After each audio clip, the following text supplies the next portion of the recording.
Hey everyone, my guest today is Rafael Monserrate. Rafael, or Raf, as I understand his friends call him, is an award-winning director who began his career as an actor on stage in film and television. He produced and voice directed the first all-Latin cast animated feature, Sean Conn, starring Salma Hayek, Alfred Molina, Cheech Marin, and Placido Domingo. His debut feature film, The Dissection of Thanksgiving, starred Academy Award nominee Kathleen Quinlan and the wonderful J.O. Sanders. His next film, Peel, was starring Emile Hirsch, if I recall. He also directed the acclaimed documentary Imagine This, which ended up leading to producing over 12 cable network docuseries, including the Emmy Award-winning Out of the Wild, Whale Wars, Naked and Afraid, and of course, the long-running Survival of the Fittest series Alone for the History Channel. And I got to meet Ralph recently in LA when I had the honor of hosting a panel discussion of his most recent project called Teenhood, all of which we're going to get into today. So, Ralph, welcome to the podcast. It is great to be here with you. It's good to see you. I'm excited. Well, I want to start with it saying that you began your career as an actor, I um, did. and Yep. I just want to go back in time to sort of early days, your career. And what I love about creative people is it can go in so many directions, but there's like the origin story and then where we are today in March of Mm, 2026. So can you talk a little bit about where you grew up, how the yeah. art sort of penetrated your mind and soul, Mm, so I can learn a little more about you as young mm, Raphael? absolutely. So I'm originally from Puerto Rico, and my family moved to Amherst, Massachusetts, um, in 1973 when I was about 3 years old. Both my parents were in education. So they both worked at the University of Puerto Rico. My father was the dean of the School of Arts and Sciences. Um, we moved back to Puerto Rico, sort of back and forth throughout their career in education. And it was really formative for me. It was an interesting time, you know, being young, first language Spanish. There wasn't a large Puerto Rican community in Amherst, Massachusetts. So we really sort of had to find our way, if you will.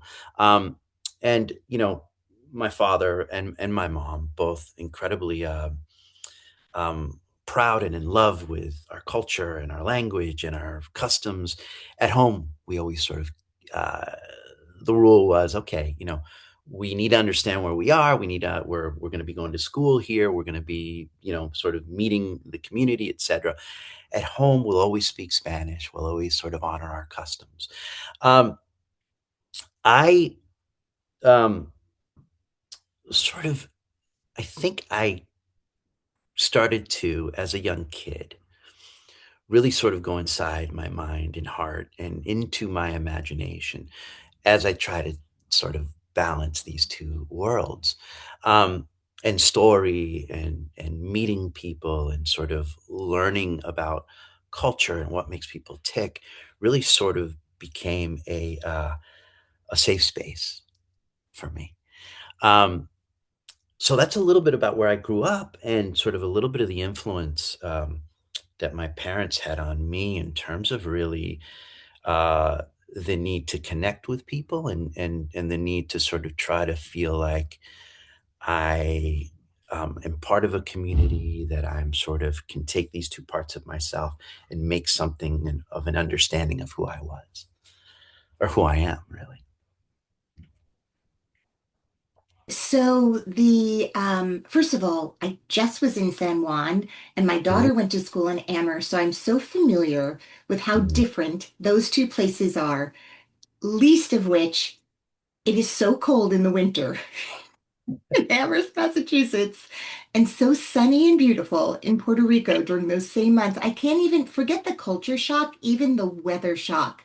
Um, I'm really struck by that, having just been in both of those places recently, although they both have very like thriving cultures in very different ways. And if you love nature, you can find both kinds in both places. But I want to talk about like the acting. So I have a Hmm. lot of people on this show, many of whom were part of military families, so they traveled a lot and found that the one thing that sort of seemed the same wherever they went was like the auditorium where people did plays. So they could have been in Berlin, they could have been in Costa Rica, like it didn't matter. Well, there weren't military bases that they went to in Costa Rica, but you know what I mean? Like there was a common thread. Were you starting to do plays in high school?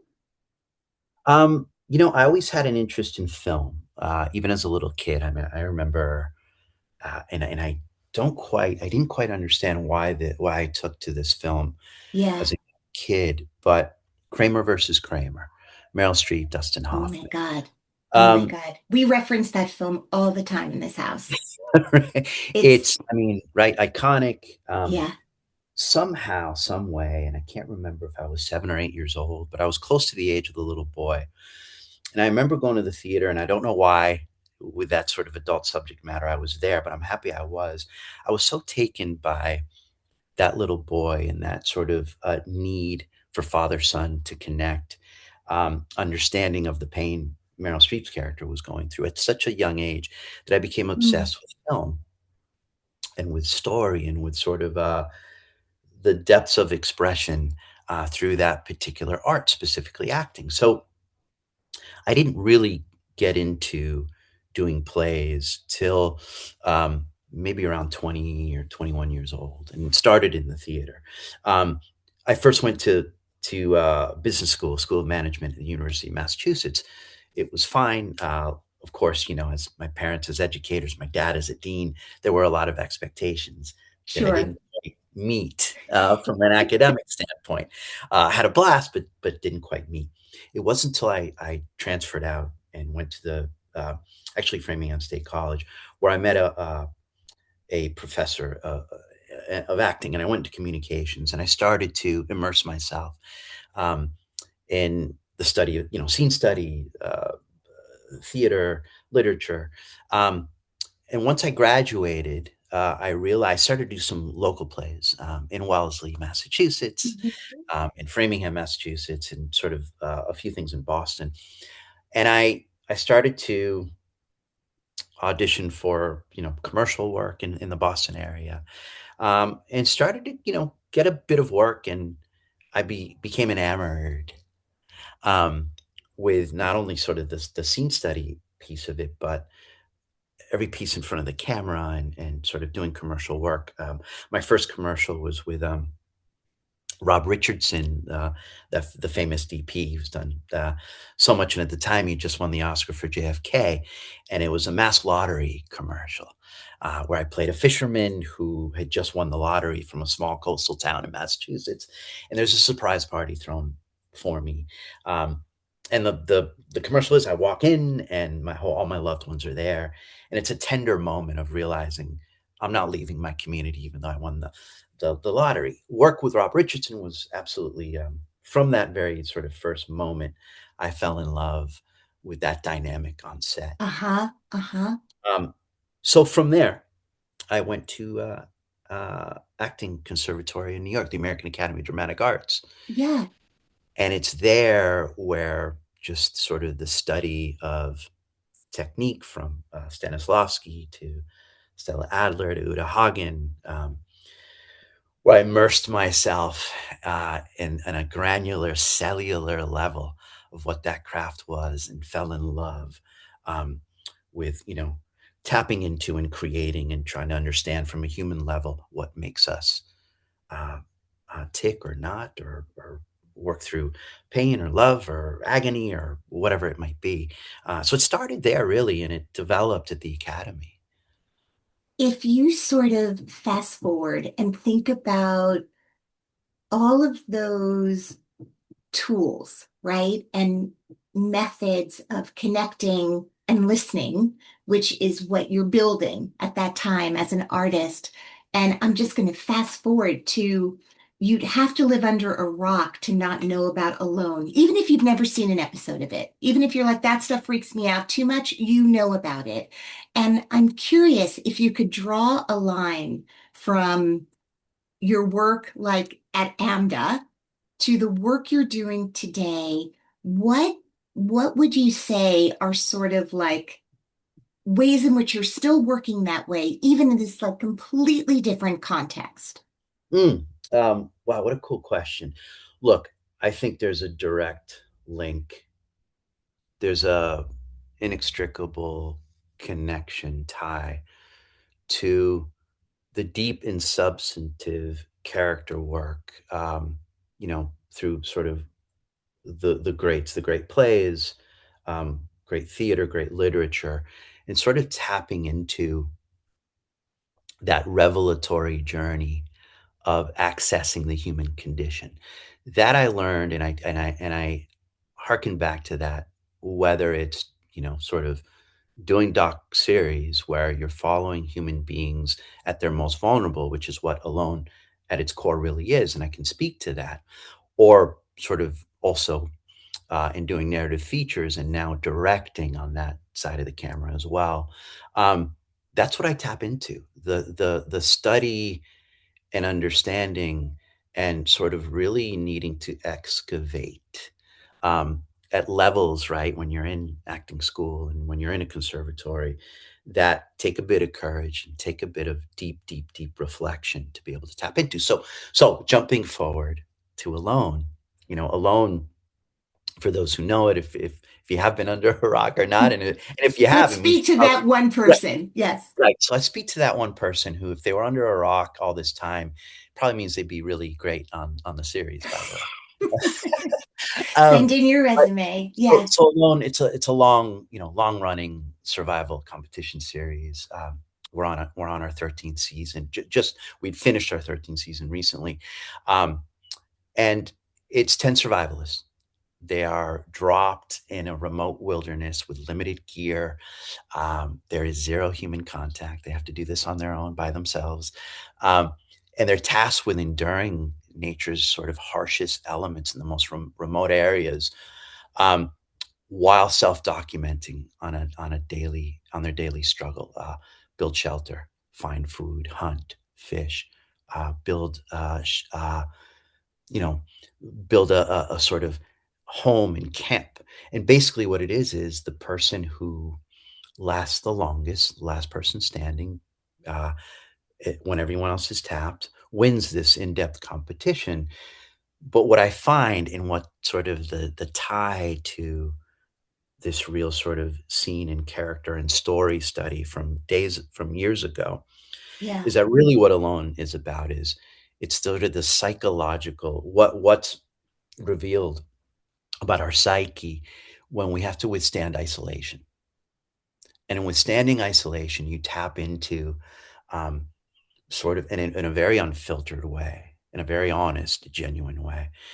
You tap into the deepest sort of wounds, the things that you may have not contended with as a human being, and dynamics, whatever your history is, whatever your lineage is, whatever family dynamics, whatever, and also sort of the most beautiful elements of your human journey. Well, it's sort of like, sort of the classic 40 days, 40 nights in the desert, right? What you're tapping into is the deepest parts of yourself. And what happens on Alone is, through this grand test of will, it really breaks down your psyche, and you tap into things and places that you may have not ever really had the willingness or the know-how, and so to watch these individuals who I have so much love and respect for, um, be at their most vulnerable and then tap into their truest selves, that's at the heart and soul of the series. That's what attracts me so much and feel so blessed to be a part of. And that is what we excavate for. When we tell these stories, we get the footage, we look inside of the edit and try to find who are these people and what are the transformational elements they go through this Right. journey. So it's Are you ever, I mean, in sort of reading about the making of the show, I know that there are producers. I mean, you've shot all over the world at this point. I mean, the show has different locations, and I understand that even though the contestants are alone, quote unquote, within an hour are is a camp of producers and people editing the footage. Have you ever been dropped down, and what's the longest you've stayed in a producing village on location? oh, so look, the great thing about the show is it's an unknown how long, right? So I believe the longest, from our perspective, from the crew and the producing team and the survival team and the safety team, and it's a real, it's sort of a band of real experts and professionals that take Right. it very seriously. Um, from setup to orientation, we have about a 10-12 day orientation to launch An orientation for the for the cast, participants. Yep. for For the the participants. participants. Sorry. Yep. Yeah. Oh, no, no worries. They come in and there's about a 10, 12, sometimes 14 day, depending on the weather, um, orientation process where they get to really sort of experience uh, parts of the landscape and the fauna and flora, and sort of they go through a series of classes, if you will, just to learn a little bit more about the particular location and for safety sort of consultation and etc. So from that, from sort of the beginning all the way through, sometimes we can be 3 to 4 months away from our families as well. Uh, Right. in camp, that sometimes we have to build the infrastructure from scratch, and sometimes we do find areas that have a hunting camp or a fishing camp, which we can sort of take over for that period of time. So we're Right. for 4 months, 3 4 months typically is the average time that we're gone, and it's a 24/7 commitment, 7 days a week. So during that orientation, the participants meet each other. They do, they do. So that's really interesting because the show, as a viewer, they're all on these very unique, singular journeys. And it's funny to think about that they all started out doing this orientation together before and can you talk a little about that? Yeah, absolutely. It's a fascinating process because we have a boot camp, and it used to be in person before COVID, um, Mm, right, where because we have a selection process, right? I mean, there are thousands that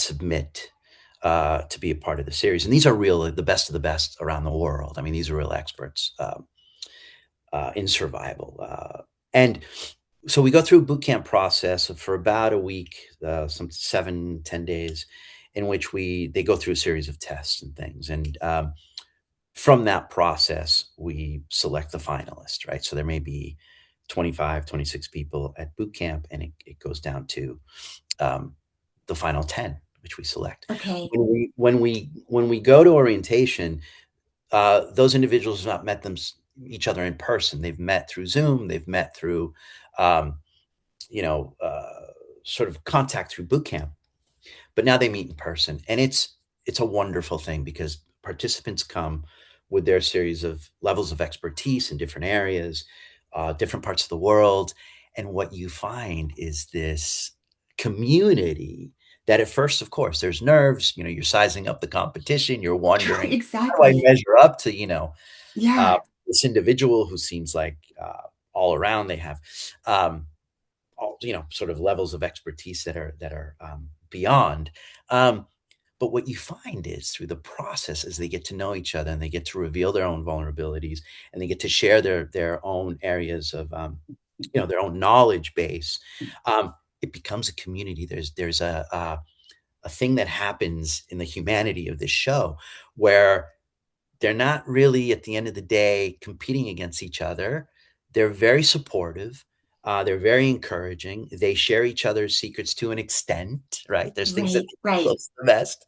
Sure. Um, and by the time they're launched, these people are incredibly close. They become a family. And when they're launched one by one, and you see it in sort of the episodes before the drop, um, it's emotional. They are rooting for each other. They are nervous for Mm. each other. They're scared for each other. They know. They also know, wow, here are the individuals we really expect to go a long way, and it's a celebratory experience, and it's a nerve wracking one. So the support becomes almost, within 2 or 3 days, these people start to really love each other. That I get it. I get it. And I wonder, I know that everyone's allowed to take a certain number of things with them for their survival Mhm. experience.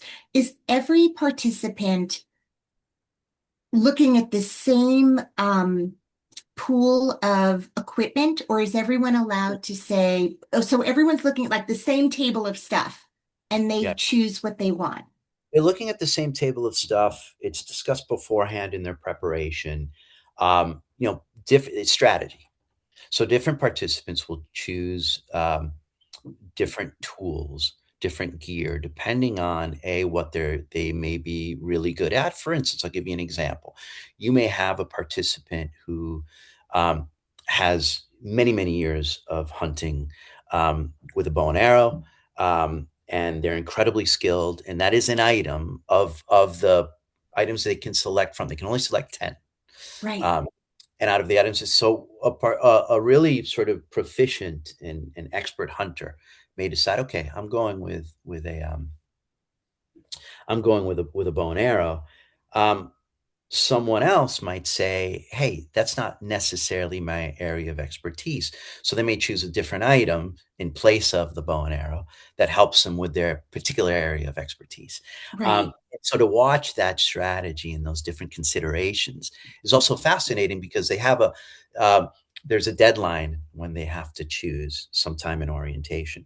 Um, and so they have to consider, depending on the area, depending on what they're finding, depending if they're an expert craftsperson, if they're great at fishing, if they're great at hunting, if they're great at building, whatever it might be, they're going to bring the kinds of tools and gear that are going to best support what they're good at, and what serves in terms of their ability to do well in that particular location, or with that particular fauna and flora, and what's Wait, so I don't available. mean to get in the weeds, but is the orientation taking place in the same environment that the show will be taking place in? That's right. It's the Okay, same okay, environment. However, it's a we scout, we go in a lot earlier, we scout the sites, where they're going to be dropped, and we scout the locations for orientation and for base camp for us. So it's representative of, it's the same environment, but they don't get to see the exact location they're dropped right, off until the day they're dropped off. So they don't really right, know what their location looks like. They don't really know, and we try to be as fair and balanced. So a location might have, one particular location might be really strong for fishing, and another might not be as strong for fishing, but small game is a little bit more available to them, let's right, say. right, Um, so we try to really balance it as fair as we can, but they don't get to see it. So the heart right, during orientation until they're dropped off. It's a real unknown, and that's where you get the classic sort of like helicopter comes in to their location, the participants dropped off, helicopter's taking off, the participant looks into the camera. It's like, holy shit, I am alone. This is real. Look at this location, and it's either sort of yeah, horrifying or it's beautiful or it's right. so there's a real so visceral and alive, this experience, and you feel it, it's in our veins too, as a Do story. you, uh, how do you think you do? I think I do. Look, to You've be honest picked up a with you, lot by osmosis at I've this picked up a point. lot by learning from these individuals and learning the skill sets, and also our survival experts. We have our sort of our sensei survivalist Dave Holden, Right. who's you know who's been with the show since the very beginning, and we as a crew learn a lot from him in terms of different skills. Look, from what the knowledge base I have, maybe a week, um, maybe longer. I don't know, but Yeah. I tip my hat,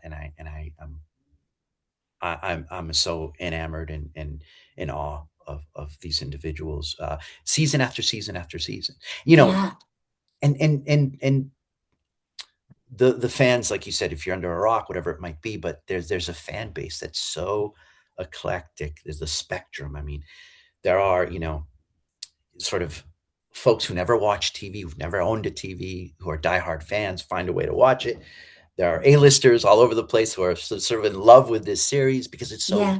just so authentic and again revelatory. Um, you know, recently on Netflix, it was number four for season 11 that just dropped on Netflix, and there's a real appetite and an acknowledgement that hey, this is as real as it gets, and Mhm. storytelling is, and we try our best to be as authentic and to represent them as best we can. Um, Again, in that humanity and in that sort of Right. heartbeat of what this is.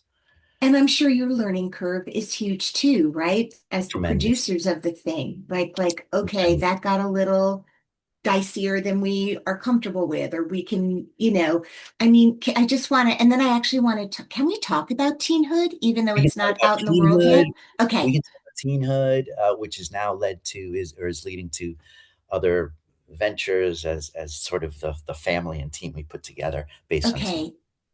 Um, I just, before we move on, I want to Sure. talk about the tap out Yeah. Oh, moment that yes. seems to me, um, like one of the most incredible things, right? For a human being, sometimes it's not decided by them. Sometimes your medical stuff, I mean, sometimes outside forces are saying, you know what, we as human beings responsible for you, we are making this decision. And sometimes it's obviously internally driven by the participant. Just stream of consciousness a little bit. If you could give me a TED talk about the phrase tapping out Mm, in mm, mm.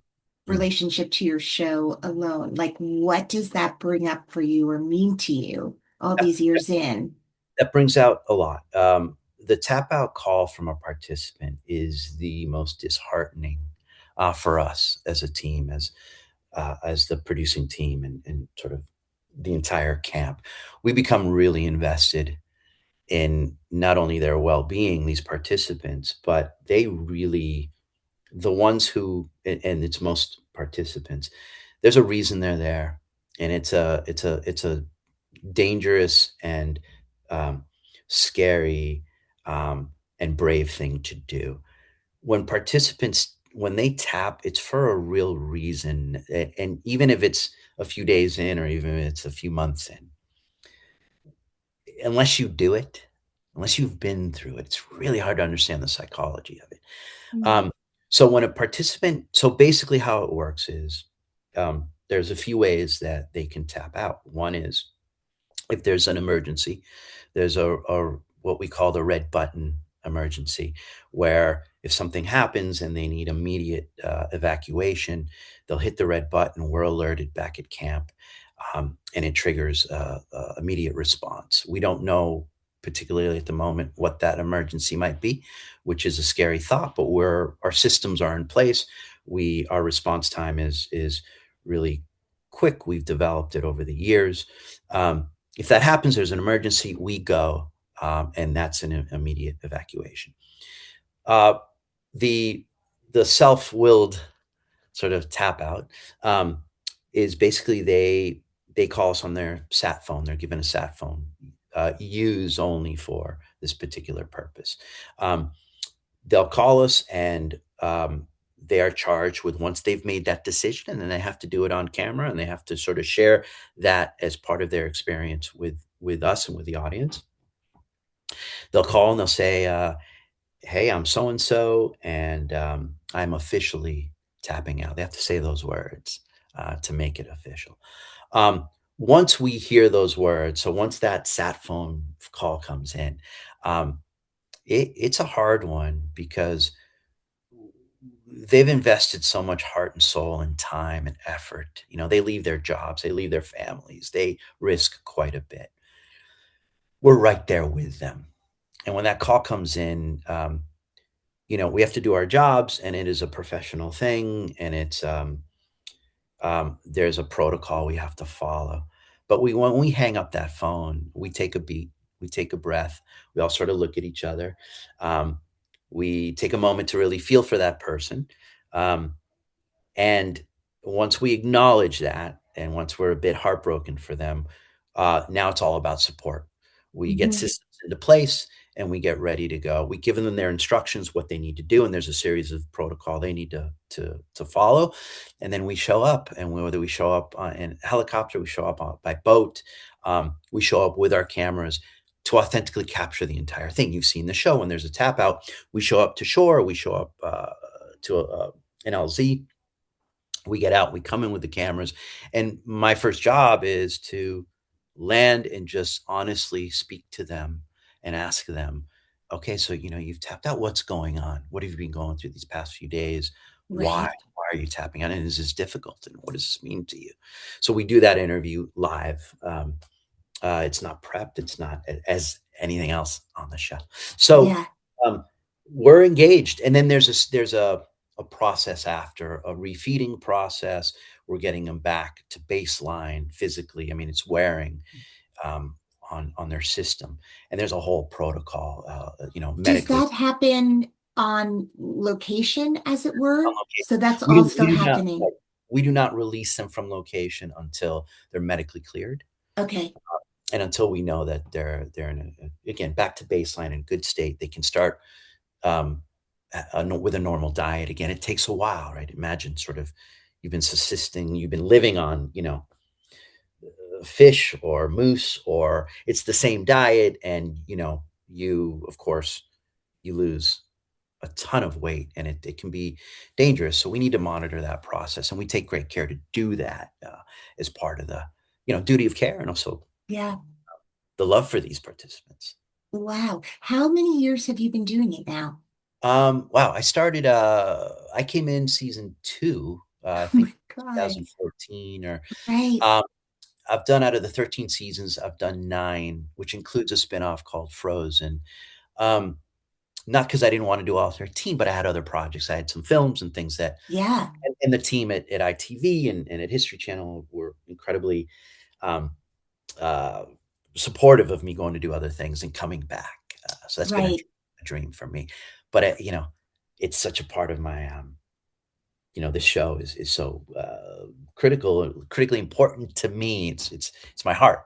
Um, Yes. And your life has changed so much since you started my working on life that show. Your personal significant life has changed so much my too. personal life has changed So tremendously. I want to move to your personal life because Yep, you are in partnership yep. with your wife, a dear friend of mine as well. The three of you and others have been working on creating content that really moves the needle on empathy, right? Mm, And really working on projects mm, that shine a light and show care and mm, possibility for our most vulnerable citizens, right?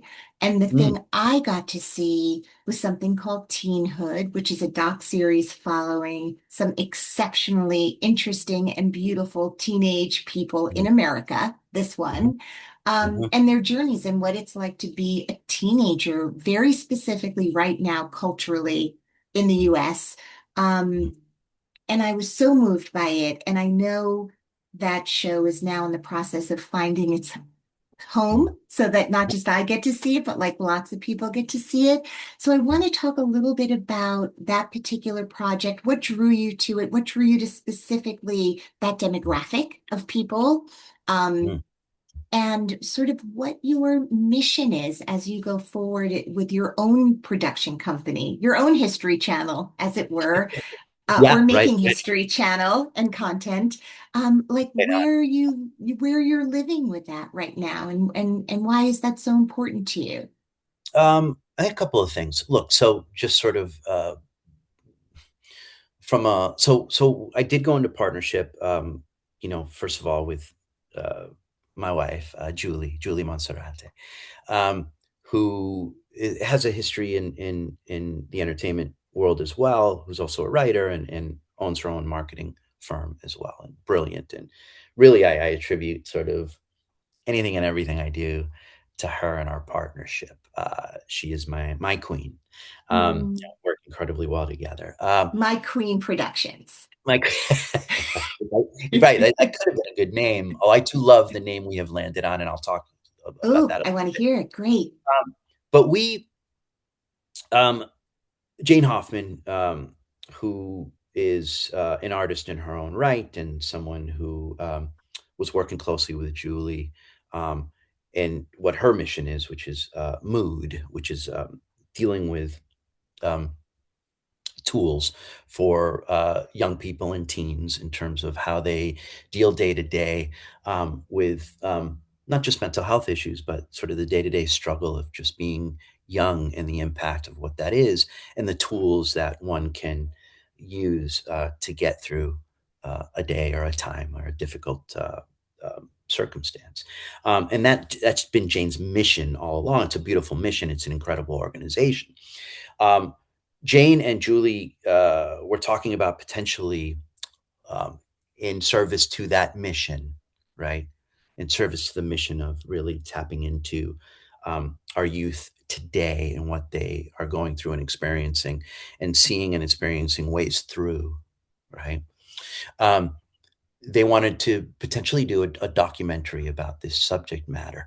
And in talking about it, they approached me. We had a series of development conversations, and we landed on a doc series because we wanted to have the real estate. It's landed on 4 episodes to really do a deep dive and very intimate deep dive into the lives of teens today, as you so beautifully said.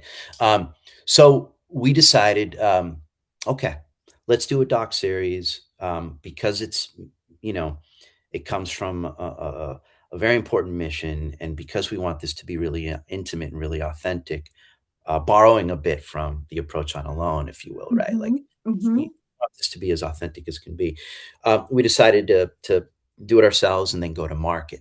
So Teenhood, basically, it's as you said, it's a portrait, an exploration of adolescence and teenhood today, captured with what I feel is a rare intimacy and honesty that I don't think I've seen before in this subject matter.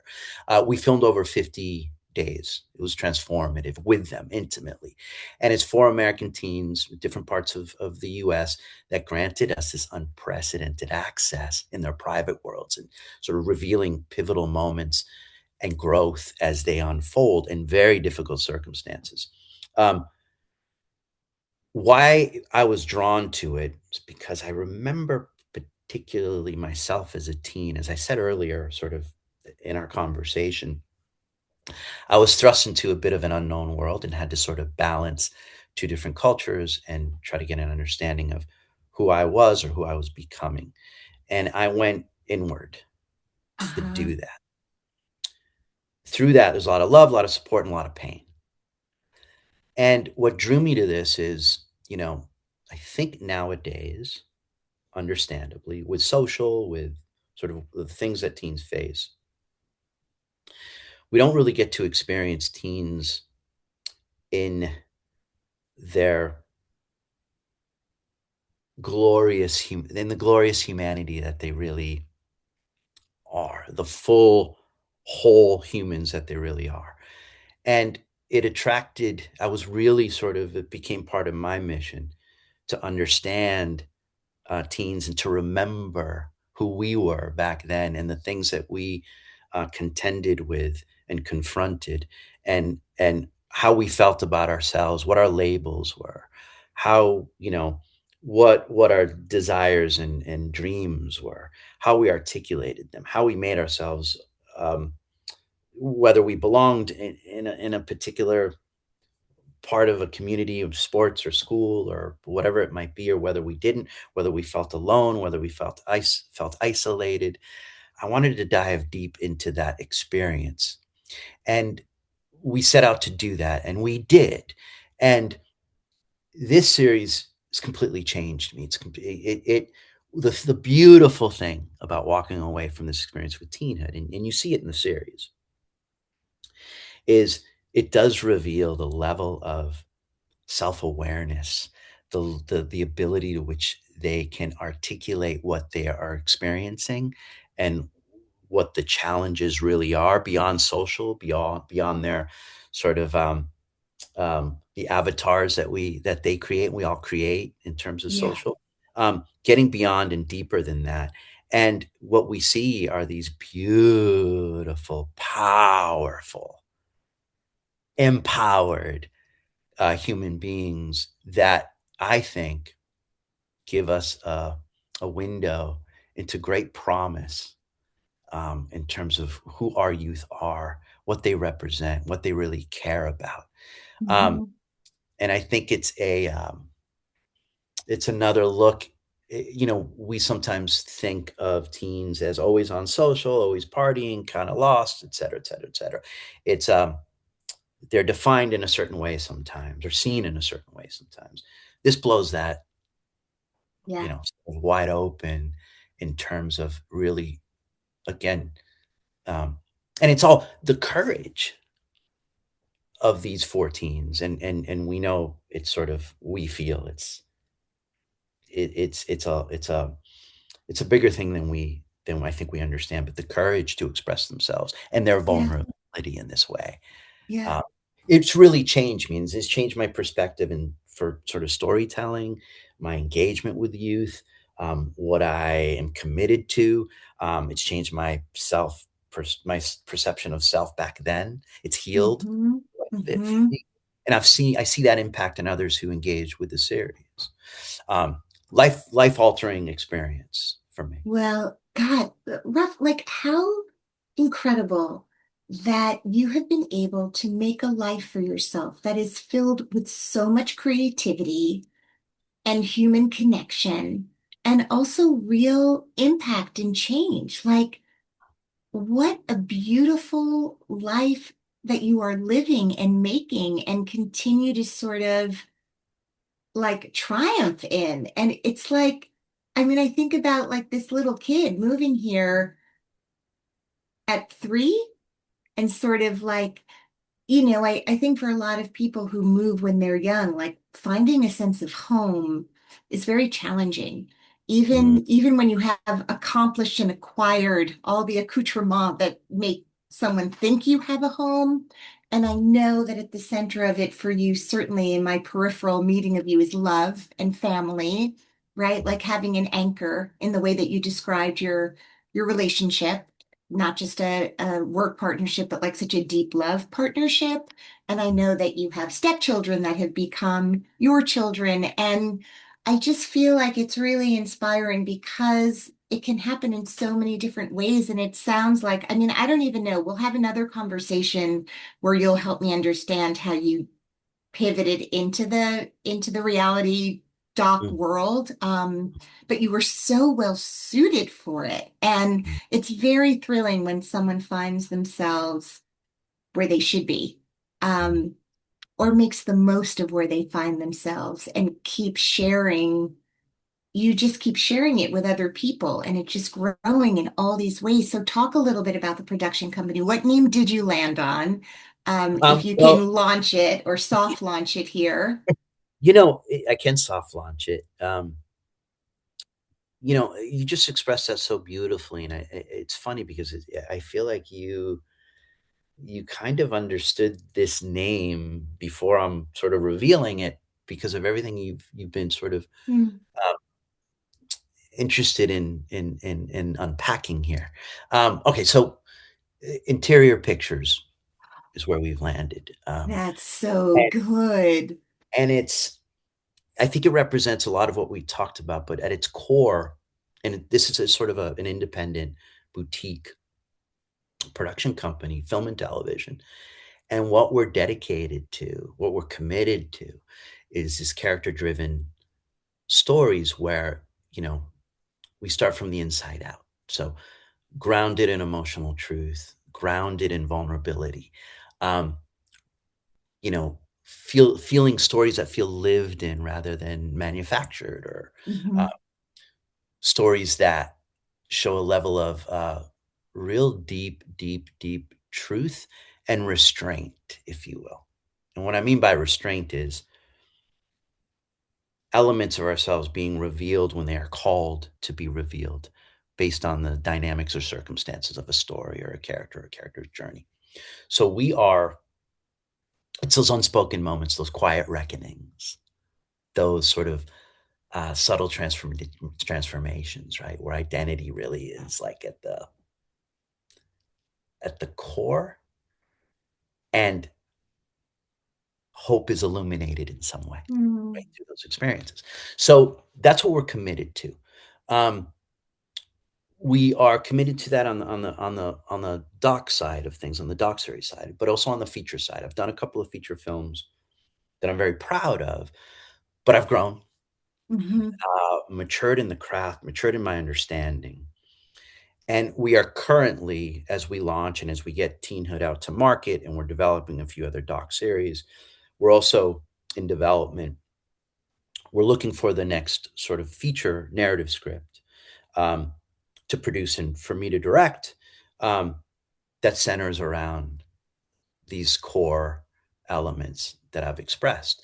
Um, and if you look at, I don't know if you remember this film Moonlight, Of Barry course, Jenkins. yeah. So Beautiful. Yeah. Moonlight changed me. Hmm. And there's many reasons I can get into if we had more time. But that was like a notable sort of marker for me in terms of how I experience or see or engage with story and humanity. Um, right now, sort of, I think we're in this space where we're returning to these kinds of stories, Train Dreams, Hamnet, um, um, a few other films that this season that have really also changed me. So we are in pursuit of these kinds of really human character driven stories that are ultimately about finding self acceptance, self love, healing. Wow. It's beautiful. How beautiful. How lucky are we, the audience, who will get to, be changed by the thing. I love like Kramer versus Kramer, Yeah. Moonlight, like just looking at your trajectory. Okay, before I let you go to Yes. do all the things, is there a Yes. little known fact about you that you can share on A the Little little Known Facts podcast? a little known As fact. if I haven't asked enough of you already. Let's see. Little known fact, Mm-hmm.